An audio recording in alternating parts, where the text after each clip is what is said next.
기도하겠습니다. 하나님 아버지, 은혜를 감사합니다. 무더운 날씨지만 영원하신 하나님의 언약이 우리 속에 잘 뿌리내릴 수 있도록 도와주시옵소서. 그래서 이 복음을 가지고 많은 영혼을 살리는 귀한 일에 우리의 남은 인생이 쓰임받게 도와주시옵소서. 감사하며 예수 이름으로 기도드립니다. 아멘. 네. 오늘 무지 더운데요. 더울수록 하나님의 은혜가 더 큰 줄 믿습니다. 자, 오늘 성경에 보니까 무슨 얘기가 나오냐면 창세기 30장 이야기입니다. 여기 두 사람 주인공이 나오는데 하나 누구냐면 이 야곱의 부인 누구죠? 라헬이 나옵니다. 라헬. 그리고 또 누가 나오죠? 야곱의 외삼촌은 라반 부인이 나옵니다. 이 두 사람이 나와서 이 두 사람이 야곱이 라헬을 굉장히 사랑했어요. 그렇죠? 야곱이. 그래서 이 야곱을 통해서 이 라헬을 사랑하는 것을 라반이 보고 이 야곱을 많이 부려먹습니다. 얼마 동안? 20년 동안 외삼촌이 이 야곱을 굉장히 종처럼 부려먹어요. 그러고 나니까 그 집안에 재물이 엄청나게 많아집니다. 거부가 됩니다. 그런데 이 라헬을 사랑하는 이 야곱이 라헬을 사랑하는데 이 라헬이 뭐가 없어요? 자식이 없어요. 자식이 없어서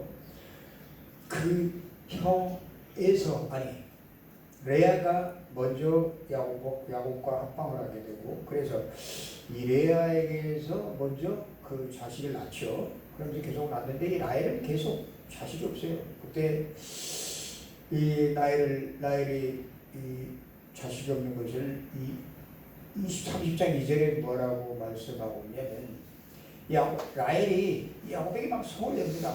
난 왜 애가 없느냐? 그러자 야곱이 말합니다. 그대를 임신하지 못하게 하는 이는 하나님이시다. 하나님이 하시는 일을 내가 어찌 하나님을 대신하겠느냐 하는 그러한 야곱의 고백이 나오죠. 자, 그런데 이 라헬이 자기 언니 레아가 있고 또 그 밑에 종들이 있어요. 그 라헬의 종도 있고 레아의 종도. 그래서 이 라헬이 자기가 아들 낳지 못하는 것을 시기해서 이 야곱에게 종을 줍니다. 그렇죠? 그 종을 집어넣으니까 이 종이 들어가서 또 아들을 낳아요.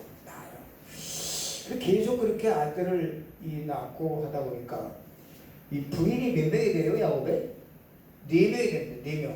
4명에서 몇 명의 아들을 낳죠? 11명을 낳습니다. 11명. 맨 마지막의 아들이 요셉이에요. 요셉. 자, 그리고 또 하나 딸을 낳는데 그 딸 이름이 디나예요. 디나.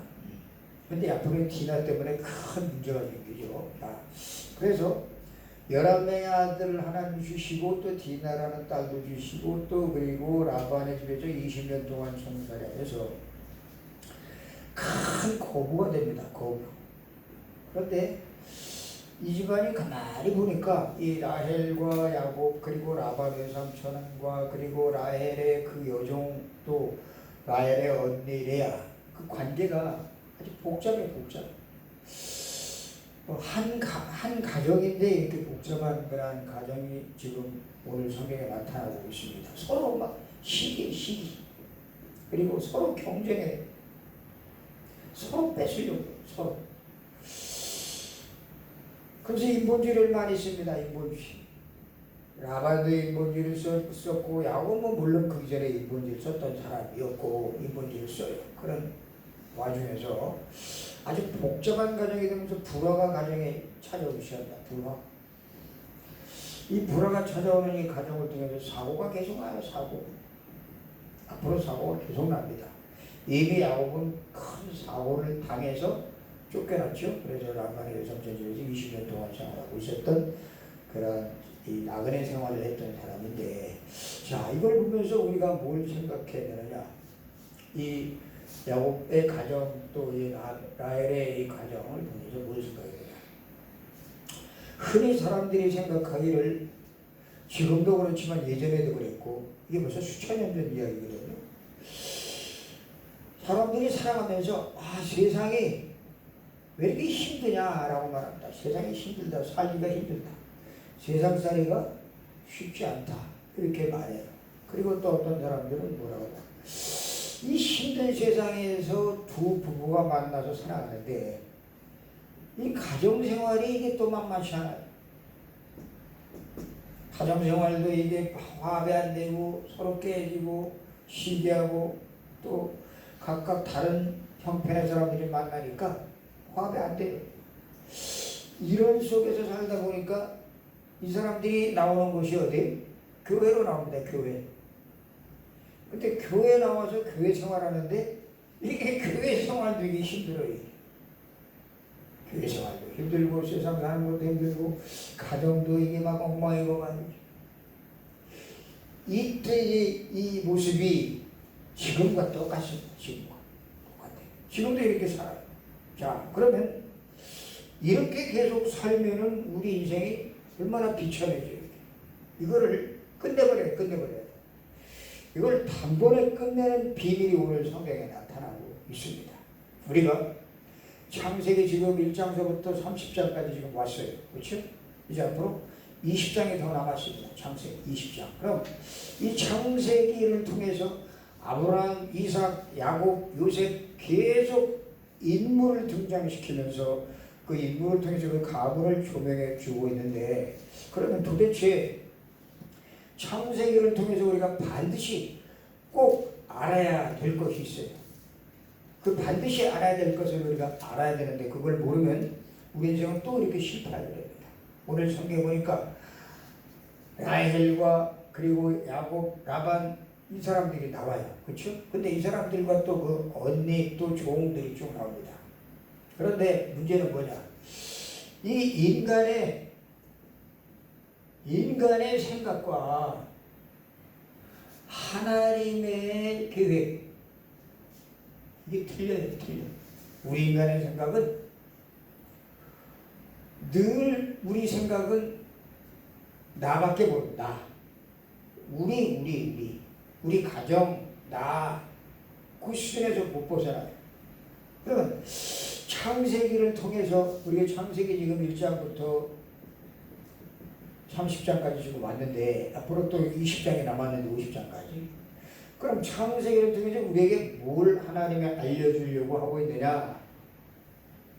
세상 살면서 어렵다, 가정 살면서 힘들다, 그리고 교회 생활하기가 왜 이렇게 힘드냐? 교회 생활하기가.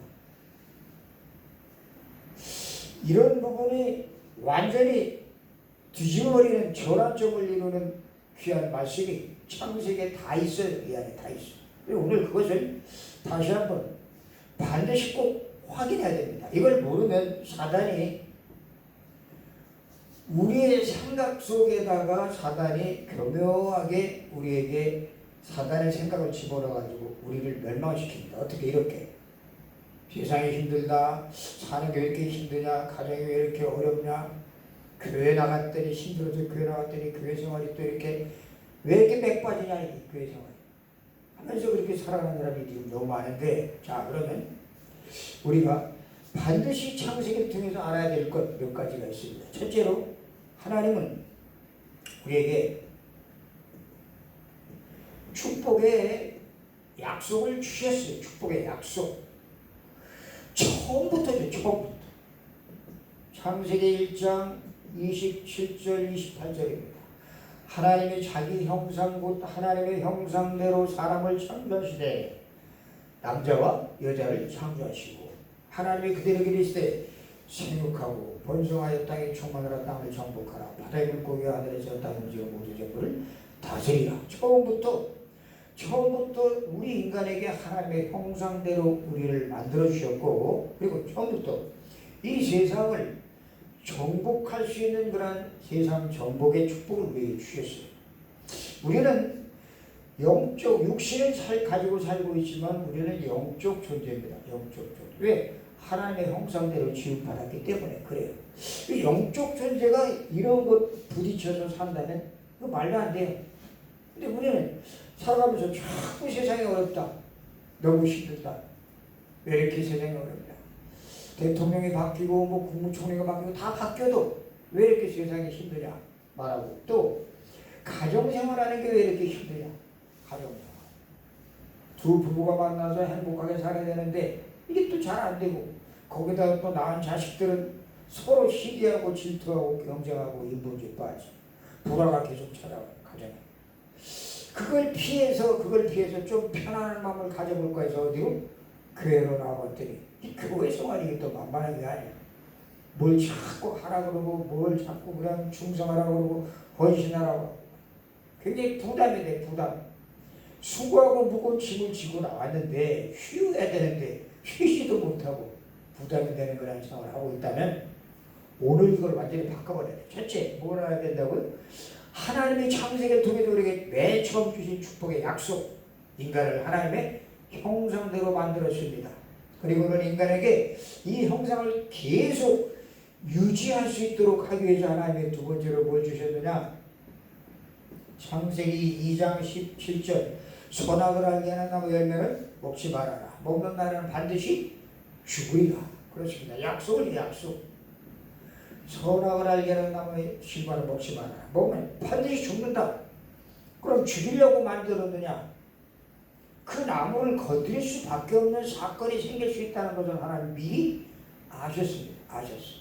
인간을 만드시기 이전에 이미 창세기 1장 2절에 땅이 혼돈하고 공허하며 흑암이 깊음이 있다라고 하나님이 성경 말씀을 통해서 우리에게 말씀하고 있습니다.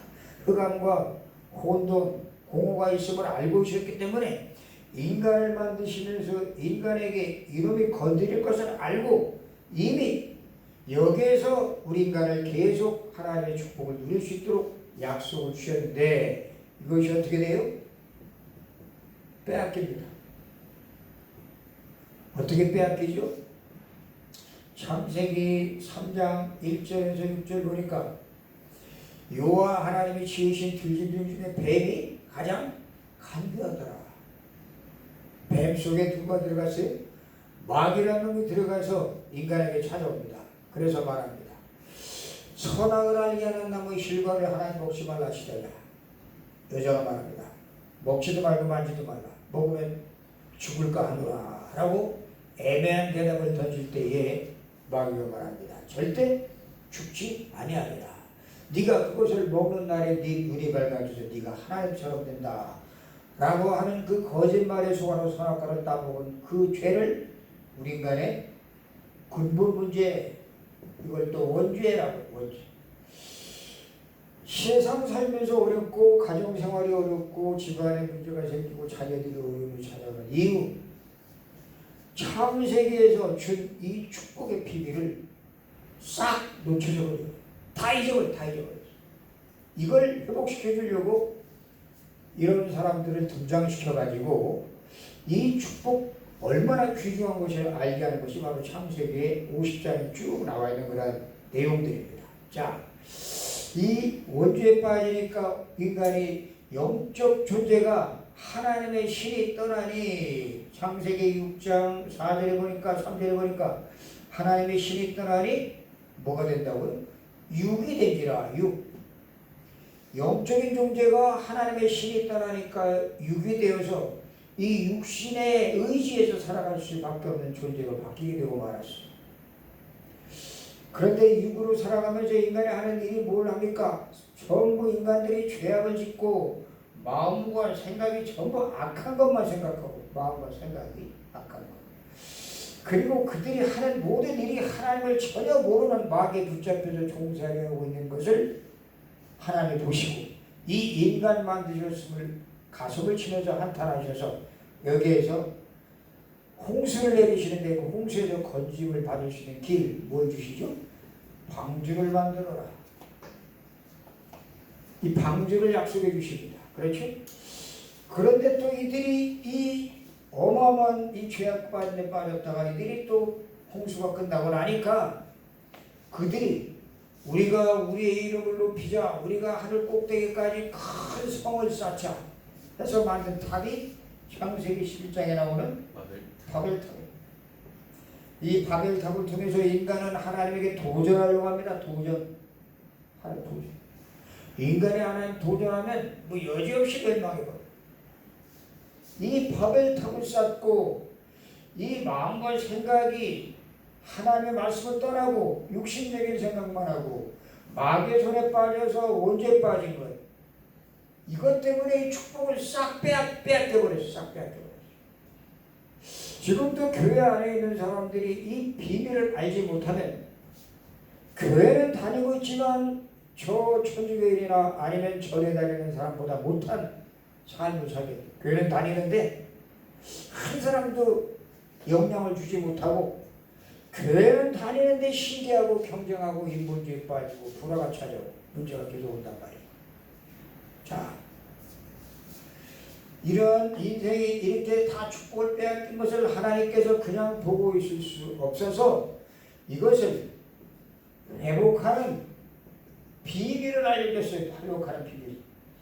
창세기 3장에 원죄에 빠진 인간들에게 그 원죄에서 빠져나오는 길, 답이 바로 창세기 3장 15절. 여자의 우선이 와서 뱀의 머리를 상하게 할 것이다 라고 말씀하시고, 그리고 창세기 6장 14절에 방주를 만들어라. 방주가 누구를 뜻한다고 했죠? 예수 그리스도를 말합니다. 방주 안에 있으면 밖에서 아무리 홍수가 쳐도 끝도 없어요. 근데 방주 밖에 있으면 그 사람 죽습니다. 방주를 만들어라. 바벨탑에 이 우상을 만들고 있는 이들을 향해서 그 아브라함이 속에 빠져 있었을 그때에 하나님께서 창세기 12장에 아브라함을 부르셔서 그에게 말씀하십니다. 네가 이 우상에서 빠져나와라. 우상에서 구원시키고, 그리고 개인을 구원시키고, 가정을 구원시키고, 그리고 민족과 세계를 살리는 믿음의 조상으로 삼아 나가십니다. 이게 창세기에서 말하고 있는데요. 이게 창세기에서. 근데 이거를 모르고 있고 알지 못하고 있고 깨닫지 못하고 있는 사람들이 너무나 많아요. 이거를 깨닫고 알고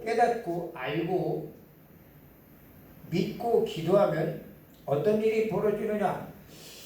이 세상이 어렵다, 힘들다, 가정생활이 어렵다, 못살겠다, 죽고 싶다, 너무 많아요. 교회 다니는 게 힘들다, 다른 데 가보자, 절에 가자, 저 신천지 가자, 부천지 가자, 너무 많아요. 그런데 이 비밀을 알고 이 비밀을 깨닫고 기도하면 어떤 일이 벌어지느냐.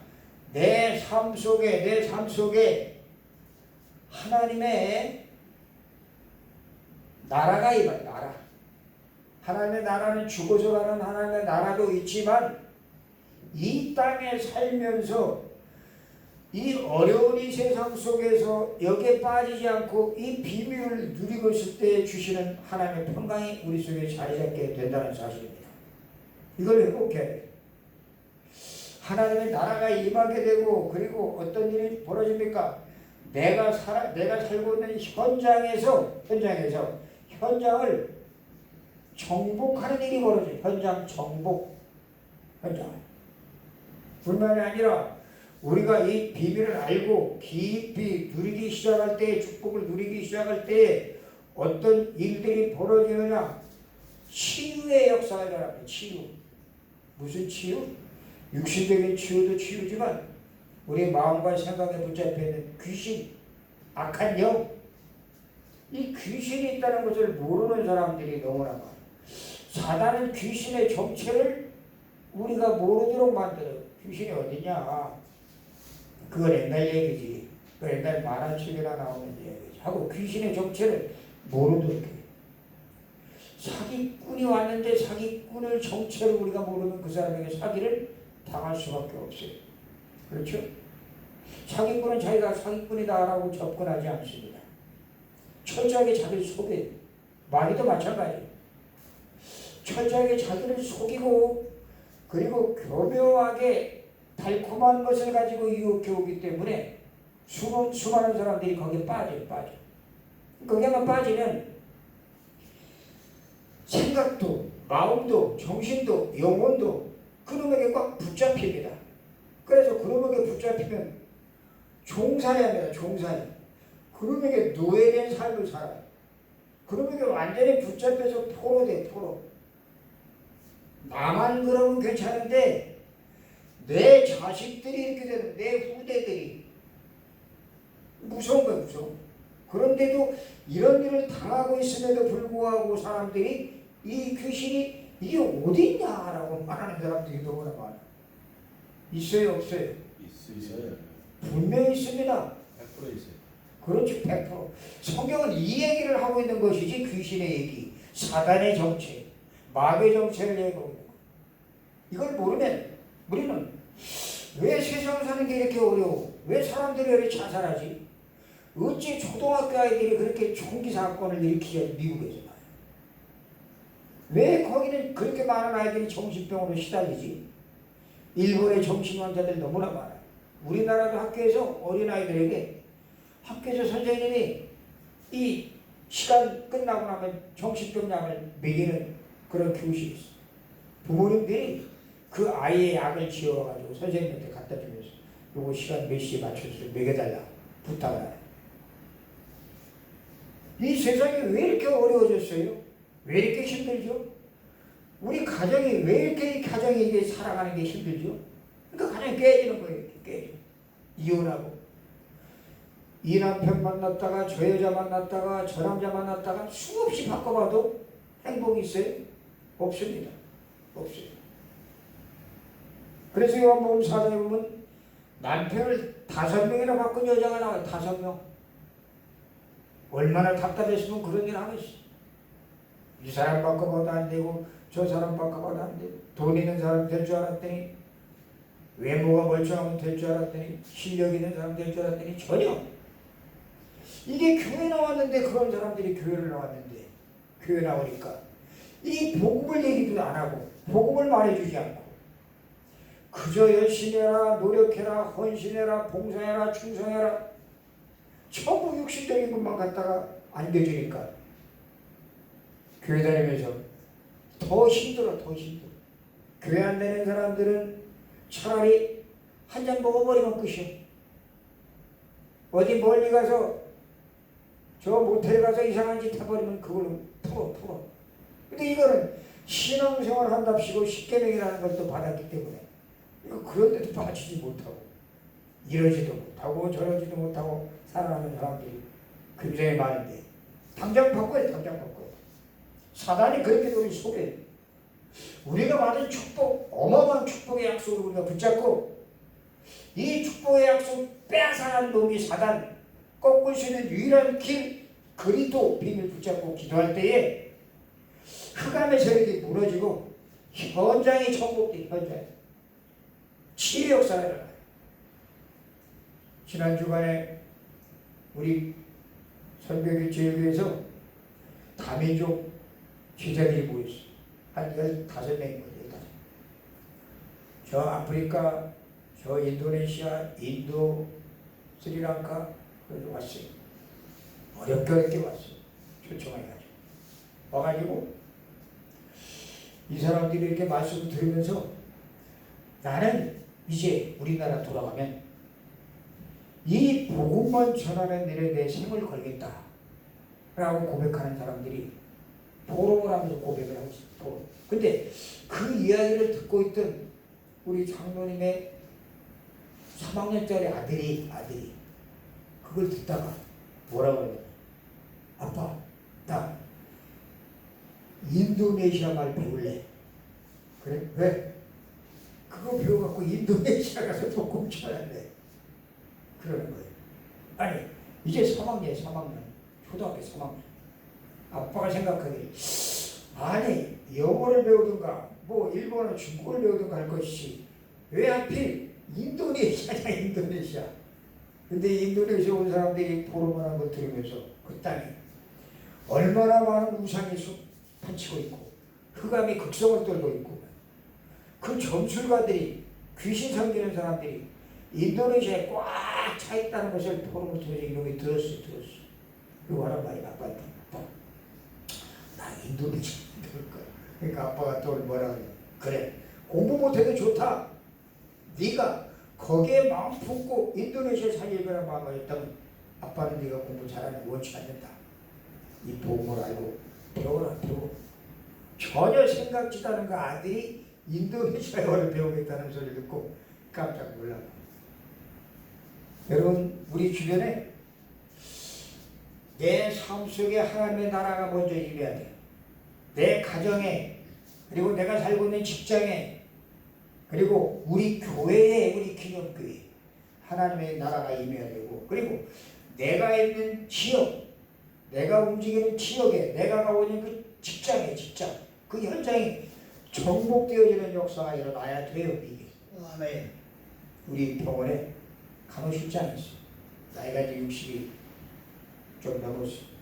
근데 이분이 무슨 일이 하냐면 손님이 오면 외부에서 원장님 손님이 오면 그 젊은 간호사들 또 젊은 빨빨한 데 많잖아요. 걔들이 이렇게 차를 타서 이렇게 갖다 주고 대접을 해줘야 되는데 행동들이 굉장히 꿈틀하게 느려. 그래 권사님이 가만히 생각하다가 자기가 병원에서 오래 근무했던 실장 한 20년 근무하는 데가 좋다. 내가 이제부터 모든 오는 손님들을 내가 대접하겠다. 원장님이 젊은 애들을 시켜도 잘 안 들으니까 내가 하겠다 하고 오는 손님들 빨리빨리 눈치채가지고 뭐 갖다 주고 과일도 갖다 주고 이렇게 차도 갖다 주고 그렇게 심부름 하는 거야. 그러면서 하는 말이 뭐라냐면 저보고 목사님 제가 전에는 젊은 애들에게 이것저것 시켰는데 왜 시킬 입장이냐 실장이니까 시킬 입장이냐 근데 시켜봤더니 이게 영 시덥지 않고 잘 안 듣는다는 말을 그래서 제가 직접 뛰기로 했습니다. 지가 그래서 자기가 움직이면서 하는 말이 저는 이제부터 우리 병원을 이곳이 선교지라는 사실을 나는 마음먹고 움직이기로 했습니다. 이곳이 선교지다. 어디가? 병원이 선교지다. 뭐 그렇다고 전도하고 뭐 그런 건 아니에요. 근데 오는 손님들에게 조금 더 자기가 헌신하고 빨리빨리 움직이고 그리고 뭐 설거지하는 거 다 못한 것은 지가 하고 식당에 가서 뭐 웬만한 거들 청소도 하고 다 해. 나이 드신 분이 하는 말이 이곳이 선교지예요라고 얘기하시는 거죠. 근데 어떤 일이 일어났느냐 그런 고백을 하기 시작하면서부터 자기 아들이 며느리를 맞아가지고 이번에 결혼했는데 그 며느리가 그 줄에서는 목사님에게 부탁을 했대.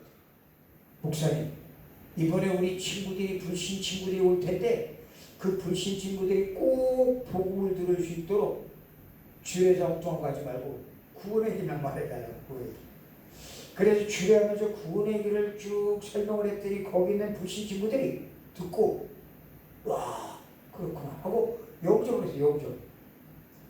그래서 권사님이 얼마나 기뻐하고 좋아하는지 몰라요.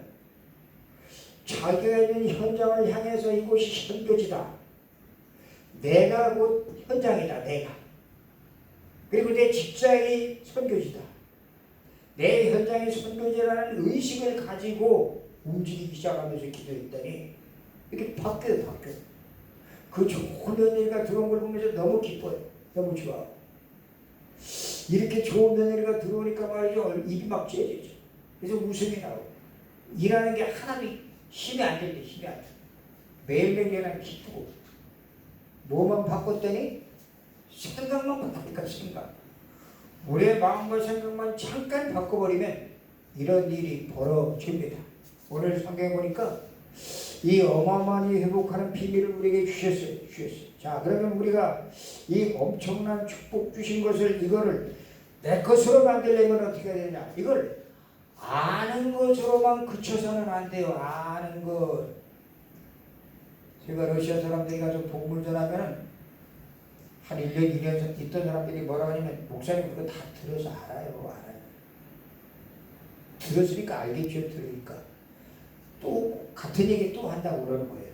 그래서 제가 은혜 그랬어요. 그래요? 안다고요? 그러면 좋아요. 이 아는 것을 나한테 한번 설명을 해보세요. 설명을 할까요? 못해요. 알고 있는 것이 그것이 지식이 아닙니다. 내가 갖고 있는 것을 다른 사람에게 말할 수 있어야 돼요. 설명해 줄 수 있어야 돼요. 그게 참 내 것이 되는 거죠. 그래서 이것이 참 내 것이 될 때 아는 것이 설명이 되어져서 다른 사람이 듣고 우리가 이런 어마어마한 축복을 받았구나 하는 것을 그 사람들이 듣고 믿고 예수를 영접하고 생명이 살아나는 역사가 일어나기 시작할 때부터 그때 본격적으로 문이 열리기 시작합니다. 무슨 문? 전도의 문. 전도는 아는 것으로 끝이면 안 돼요. 우리가 이런 것들은 조금 들으면 교회에서 몇 번 들으면 다 안다라고 말합니다. 안다. 아니요. 이 알고 있는 것을 내가 갖고 있느냐? 갖고 있어요. 갖고 있다는 말은 무슨 말이에요? 이 아는 것을 다른 사람들에게 내가 줄 수 있어요. 갖고 있어야 주지요. 그렇죠? 알고 있는데 줄 수 없는 것은 그 죽은 지식이에요. 그런 죽은 지식을 가지고 교회에서 제자 훈련한 사람 하는 교회들이 많아요. 절대 죽은 지식으로는 사람을 살릴 수가 없어요. 그래서 우리는 반드시 우리가 꼭 알아야 될 것, 이 구원의 길, 이거를 늘 내가 나 자신에게 이걸 자꾸 워크숍을 해, 워크숍. 내가 내 자신에게 설명을 해야 된다니까. 내가 설명을 해보고 이것이 과연 5분에 할 수 있느냐, 5분, 10분에 할 수 있느냐, 또 시간이 좀 되면 20분, 30분에 이걸 설명할 수 있느냐가 이것이 자유롭게 되어져야 돼요. 그래야 이것을 다른 사람 만났을 때 그 사람에게 내가 이걸 줄 수가 있어요. 이런 사람들이 교회에 몇 사람만 세워지면 이 교회 금방 살아나요. 아무것도 아니에요. 여기 채우는 거 그거 아무것도 아니에요. 일도 아니에요. 이런 아주 중요한 사람들이 교회 안에 한 3명 내지 5명만 있으면 그 교회는 막 불이 붙습니다. 그럼 목사님은 뭐하냐? 이런 사람들이 계속 이 복음 속에 들어가서 이들이 축복을 누릴 수 있도록 메시지만 전해주면 돼요. 이는 누가 하냐? 이 5, 6명의 이 불타는 사명을 가진 사람들이 현장에 나가서 움직이기 시작하면 호선의 가정 주변에 있는 사람들 구원받고, 우리 또 이 집사님 또 현장에 있는 사람들 또 구원받고, 계속 늘어나요. 이거 어려운 것 같지만 어려운 거 아닙니다. 뭐만 갖고 있으면 이 복음을 내가 알고 다른 사람에게 설명할 수 있을 정도만 되면 돼요. 이게 되어진 베드로, 사도행전 3장에 안준뱅이 나타난 간 미모양 안준뱅이 가서 말합니다. 돈을 달라고 멀쩡하게 쳐다보고 구걸하고 있는 안준뱅이 향해서 내가 은과 금은 없거니와 내게 있는 것으로 내게 주노니 나사렛 예수 그리스도의 이름으로 일어나 걸어라 하고 이 나사렛 예수 그리스도의 비밀을 쭉 설명했어요. 그러자 그 사람은 어떻게 됩니까? 회복되어지고 일어나는 역사가 일어나게 됩니다. 그렇죠? 자, 그러면 우리가 이 중요한 축복을 우리는 이제 이 약속을 가지고 이 축복을 우리가 누려야 되는데 우리가 축복을 누려야 되는데 이 축복을 누리는 유일한 길은 다른 거 없어요. 하나님이 나를 부르실 때에, 교회를 부르실 때에 어떤 상태에서 불렀습니까? 우리를 이 세상에 아무리 잘 나가는 사람도 하나님 우리를 처음 부르실 때는 우리를 완전히 죄인된 인간을 보시고 우리를 부르셨어요. 그리고 우리를 부르셔서 죄를 부르셔가지고 우리를 이 복음을 우리에게 알게 하셔서 우리를 회복시키고 우리를 당신의 사람으로 만들어 가시면서 치유하시고 치유. 이 귀신에게 붙잡혀서 생각과 마음이 완전히 병든 사람 많아요. 많아. 너무 많아. 뭐 시달리는 사람도 있지만 뭐가 보이고 들리고 하는 사람 있지만 멀쩡한데 시달리는 사람 너무 많아. 멀쩡한데. 후성이 나타난 현상은 저건 나타나는 건 금방 고쳐요. 그러나 속에 감춰져 있는 것들이 너무나 많다고 숨겨진 거예요. 그런 사람들에게 치유하시고 그들에게 회복시키시고 그들에게 힘을 줘요. 힘이 있어야 다른 사람을 살릴 거 아니에요. 뭘 가지고? 이 약속을 붙잡고 기도 속에 들어가면 기도. 이 약속 붙잡고 기도 속에 들어가면 현장을 살리고 현장을 변화시키고 그리고 하나님 주신 축복을 깊이 누리는 가운데 내 속에서 성령의 역사하는 그 비밀을 가지고 기도하기 시작하면 시간과 공간을 초월하는 일이 벌어져요. 시간과 공간을 초월. 보호자에 계신 주님이 지금 나와 함께 하시는 이 축복 속에 들어가게 된다. 그 비밀이에요. 비밀. 그래서 이 비밀스러운 이 귀한 축복을 이 언약을 우리가 붙잡고 깊이 누리는 누림 속에 들어가기 시작할 때 아브라함을 통해서 네 가문을 살리고 그리고 민족을 살리고 열방을 살리겠다. 세계복음화를 하겠다 하시는 그 언약이 저와 여러분을 통해서 이루어진다는 사실을 믿으시기 바랍니다. 모든 성도에게 주신 약속이 모든 성도에게 주신 약속. 깨닫는 자는 승리하지만 못 깨닫는 자는 갈수록 어려운 겁니다. 이걸 모르면. 왜 이 고난이 오는지도 몰라요. 왜 문제가 오는지도 몰라. 나는 열심히 사는데 나는 진실하게 사는데 나는 착실하게 사는데 왜 자꾸 문제가 오지? 이유를 몰라. 이걸 모르니까 못 깨달았으니까. 줬는데도 못 깨달으면 계속 고난이 찾아온다는 사실입니다. 그래서 우리가 이 어마어마한 비밀을 깨닫고 이 속에 들어가는 이 축복을 누리기 시작하면 오늘 당장 저와 여러분의 운명이 바뀐다는 사실을 믿으시기 바랍니다. 이 축복을 위해서 저와 여러분을 부르셨다는 사실을 잊지 마시오. 우리 남은 여생 뭐하다 가야 돼? 이 비밀을 다른 사람들에게 말하다가 하나님 앞에 서는 우리 귀한 자녀들 되실 주 이름으로 축원합니다. 기도하겠습니다. 하나님 아버지 감사합니다. 오늘도 아버지 하나님 주님이 귀한 축복 주심을 감사합니다. 인간이 아무리 계략을 쓰고 또 생각을 해도 우리 하나님의 계획을 우리는 도저히 이길 수가 없습니다. 하나님 우리를 부르셨을 때 세상을 정복하고 세상을 살리라고 우리를 부르신 줄로 믿습니다. 이 귀한 축복을 마음껏 누려서 우리 교회에 많은 영혼들이 돌아와서 그들이 치유되고 그들이 주인으로 세워지고 제자로 세워지는 역사가 일어나게 도와주시옵소서. 감사의 예수 그리스도 이름으로 기도합니다. 아멘. 수고하셨어요. 이 자리 나와서 부름 좀 하셔.